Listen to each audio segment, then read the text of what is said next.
আলাইকুম।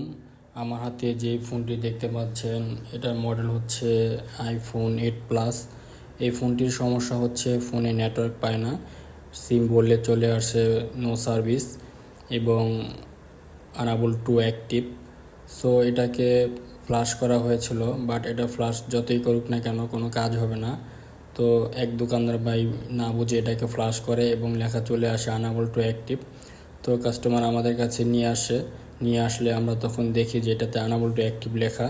তো এটাকে আসলে মাদারবোর্ডে ফল্ট ফাইন্ডিং করার পরে মাদারবোর্ড আমরা ওকে করি, দেন এটাকে আমরা অল্প সময় অ্যাক্টিভ করে দিই।